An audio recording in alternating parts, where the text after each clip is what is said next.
उपराष्ट्रपति चुनाव के लिए हरियाणा से सांसद रामचंद्र जांगड़ा ने भी मतदान किया है और उनसे इस चुनाव और हरियाणा में आई बाढ़ के मामले को लेकर बात की हमारे असिस्टेंट एडिटर ललित नारायण कांडपाल ने किया। विपक्ष कह रहा है कि अंतरात्मा की आवाज़ को सुनिए। ये तो बहुत अच्छी बात है, क्योंकि जिसकी भी अंतरात्मा जग जाएगी वो प्रधानमंत्री नरेंद्र मोदी जी से बाहर जाएगा ही नहीं। पूरे देश की अंतरात्मा उन्हीं के साथ जुड़ी हुई है, पूरा देश उनके अंदर भारत का भविष्य देख रहा है। तो बहुत अच्छी बात है उन्होंने अंतरात्मा की कही है। हम तो कहते हैं ये अंतरात्मा की बात अगर वो सुनेंगे उनके सांसद, क्योंकि आत्मा तो उनकी विदेश में घूम रही है, अंतरात्मा हमारे पास आ जाएगी, हमारा तो आंकड़ा और बढ़ जाएगा। कितनी कंफर्टेबल जीत दिखाई दे रही है एक तरीके से? ये औपचारिकता हो रही है एक तरीके से? हाँ, बहुत अच्छी कंफर्टेबल जीत होगी। बहुत अच्छे वोटों से हमारे सीपी राधाकृष्णन जी चुनाव जीतेंगे। वहीं दूसरी तरफ बीजेपी इस बात को भी मुद्दा बना रही है कि नेता विपक्ष विदेश में घूम रहे हैं। देखिए, ना तो वो सिरे से ले लेता, तो दोनों तरफ एक ही बात है। वहीं सर, एक मैं आपसे सवाल उस पर भी लेना चाहूँगा कि हरियाणा सरकार ने जो है बाढ़ आई उसके बाद लोगों के लिए जो है मुआवजे का ऐलान किया। विपक्ष कह रहा है कि जो मुआवजे का ऐलान किया है वो ऊँट के मुंह में जीरे जैसा है। अभी पूरा सर्वे भी नहीं हुआ है, और जो विपक्ष के लोग हैं, सो कॉल्ड भूपेंद्र हुड्डा की मैं बात करता हूँ, एक बार अपना कार्यकाल का रिकॉर्ड तो उठा के देख लें। किसी को 300 रुपये का चेक, किसी को 100 रुपये का चेक, किसी किसान को तो 1.5 2 रुपये का चेक दिया था इन्होंने मुआवजे के रूप में। थोड़ा सा अपना रिकॉर्ड तो खंगाल के देख लें।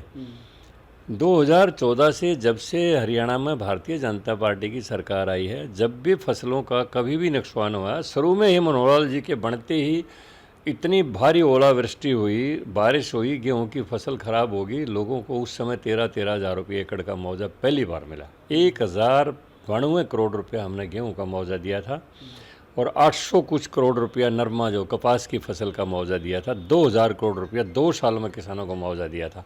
एक बार भूपेंद्र हुड्डा अपना रिकॉर्ड उठा के देख लें, वो भी 9 साल मुख्यमंत्री रहे थे। अगर उन्होंने 9 सालों में अगर कभी 1000 करोड़ रुपये दे दिया हो तो फिर वो उसको बात करने का अधिकार है। लेकिन जिन्होंने 2 रुपये के चेक दे के किसान का मजाक उड़ाया, वो लोग आज बात कर रहे हैं। अभी तो सर्वे चल रहा है, कोई फसल कितनी डूबी है, कितना नुकसान है, अभी सर्वे के बाद स्पष्ट होगा। कुछ जगह तो ऐसी हैं शायद उसमें अगली फसल गेहूं की भी बिजाई ना हो, तो 2 फसलों को अभी कर दिया जाएगा मुआवजा। हरियाणा सरकार पहले मनोहर लाल जी के नेतृत्व में थी, आज नायब सिंह सैनी जी के नेतृत्व में है। मुख्यमंत्री आप देख रहे हैं, रोजाना हरियाणा के किसी न किसी कोने में दिखाई देते हैं बाढ़ का सर्वेक्षण करते हुए। हर तरह की सहायता किसानों को दी जा रही है, चाहे वो पंप सेट की, चाहे पाइप की, चाहे मशीनों की, ड्रेनों की खुदाई कर करके हर तरह की सहायता सरकार की तरफ से उपलब्ध करवाई जा रही है। 24 घंटे पंप सेटों को बिजली दी जा रही है। और प्राकृतिक आपदा है, उसके ऊपर तो इंसान का कोई जोर नहीं है, लेकिन आपदा प्रबंधन के लिए जो काम किया जा रहा है वो पूरी सही तरीके से और पूरा संजीदगी के साथ और जिम्मेवारी के साथ किया जा रहा है। हमसे बात करने के लिए बहुत बहुत शुक्रिया। तो रामचंद्र जांगड़ा साहब साफ तौर पर बता रहे हैं कि एनडीए उम्मीदवार की जो है कंफर्टेबल जीत होने जा रही है, और अगर किसी ने अंतरात्मा की आवाज़ सुनी तो फिर वो पीएम मोदी से बाहर नहीं जा सकता। कैमरा पर्सन शूरवीर के साथ ललित नारायण कांडपाल, टोटल न्यूज़, दिल्ली।